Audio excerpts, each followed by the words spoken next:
In 2010, FIFA announced that the world's largest football spectacle would grace Middle Eastern soil for the first time. Since then, the 2022 World Cup has been mired in controversy.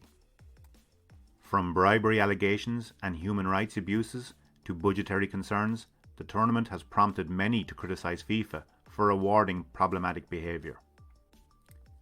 Qatar characterised its bid to FIFA as a bold gamble to bring world football to the Gulf nation, but that gamble was underwritten by an estimated $200 billion plus in infrastructure package that at the time was deemed vital to national interest and to foreign policy objectives.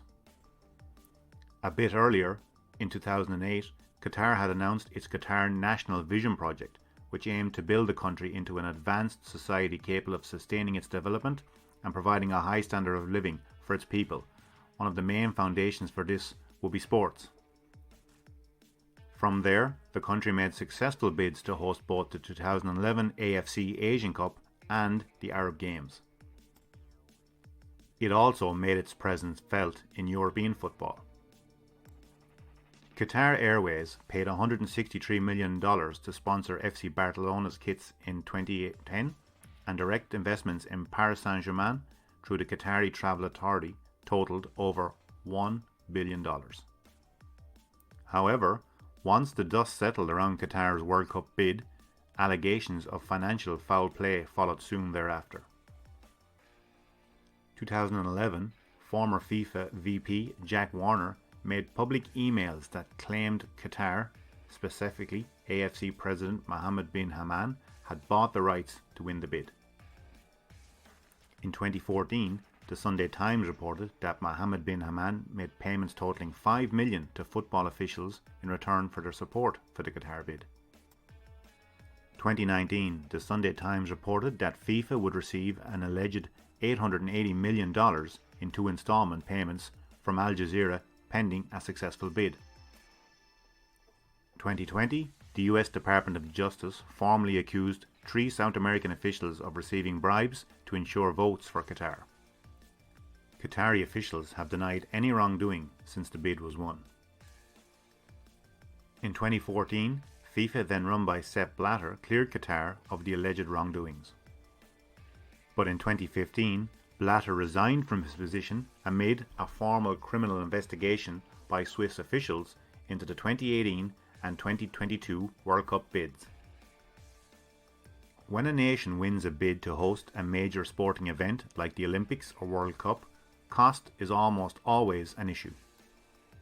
This applies to situations where the significant existing infrastructure, and even more so when a substantial build-out is required. Here's what the World Cup costs have looked like since the US hosted it in 1994. United States 1994, $500 million. France 1998, $2.3 billion. Japan 2002, $7 billion. Germany 2006, $4.3 billion.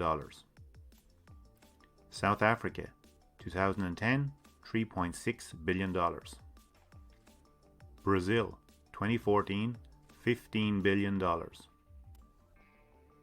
Russia 2018, $11.6 billion. Qatar 2022, $220 billion. Costs associated with Qatar's new stadiums have been reported in the range of $6.5 billion to $10 billion, a significant increase from the proposed $4 billion in the initial bid. But that still leaves roughly $210 billion to be accounted for. Much of the infrastructure costs attributed to the World Cup are part of the country's broader Qatar 2030 plan to build an innovation hub with hotels, sophisticated underground transportation, stadiums and airports. While the World Cup has spurred these projects along, they're largely investments for the longer term.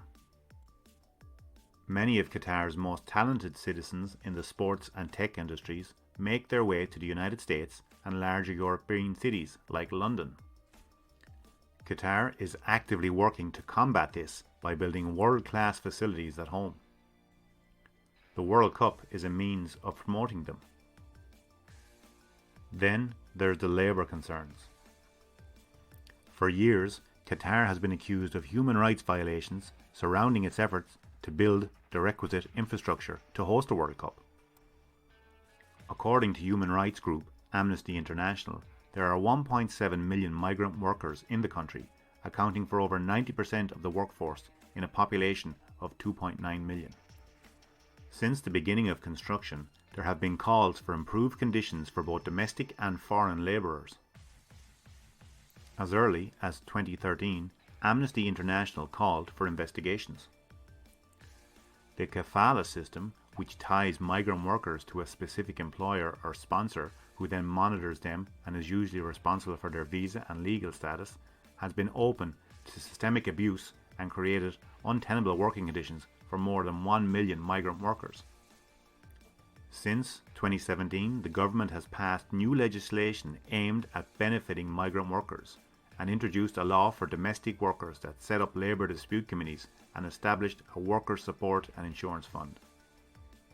In 2018, Qatar ended the exit permit requirement for most workers, meaning those benefiting from the new legislation should now be able to leave the country without their employer's permission. In 2020, it was reported that the Qatari government would pay labourers full wages in light of the pandemic and quarantine measures. However, as recently as Wednesday, the nation's government admitted to exploitative actions against workers. ESPN reported that 3 companies were found to be non-compliant across a number of areas. Research from Amnesty International suggests that abuses in the private security sector, which will be increasingly in demand during the World Cup, remain prevalent. The report suggested that security guards who were interviewed by Amnesty knew their employers were breaking the law, but felt powerless to challenge them. We are now only weeks away from what will likely be one of the more controversial World Cups in history. From the time of year, November, as opposed to June-July, to the various concerns laid out above, Doha will be the epicenter of sports, social and political discourse. Qatar was likely always going to build out its national vision, World Cup or not. But the globe's most popular sporting event has certainly been a catalyst to accelerate it.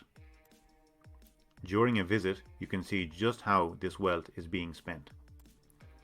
The National Museum of Qatar offered a fully immersive experience of how the country transformed from a pearl diving hub to one of the world's richest purveyors of natural gas. Then came the various culture and innovation hubs that have sprouted up over the past decade. The M7 Initiative Hub is a futuristic 5-star building that houses everything from exhibit rooms to training workshops, while the Lawayan Design Studios provide public access to anyone with creative ambition to start a project. Then there's the 321 Qatar Olympic and Sports Museum, a 3-story homage to competitive athletics and the Olympic spirit, and of course a display of how sport has helped shape Qatar. Also, the Stadium 974, a sustainable project built entirely out of shipping containers. The stadium will host matches throughout the tournament, and when it's all said and done, the stadium itself will be able to be deconstructed and subsequently sold to a nation looking for a tournament-ready infrastructure. There's no doubt that the 2022 World Cup will be an incredible spectacle, or that Qatar will succeed in becoming a global sports hub. But the country will remain a divisive chip in the argument of how far a nation should go to host such a prestigious event, and if history of injustices can be forgotten or forgiven for the sake of a football match. Will you be tuning in to the World Cup in Qatar? Let me know in the comment section below, and check out these other videos. Until next time, take care.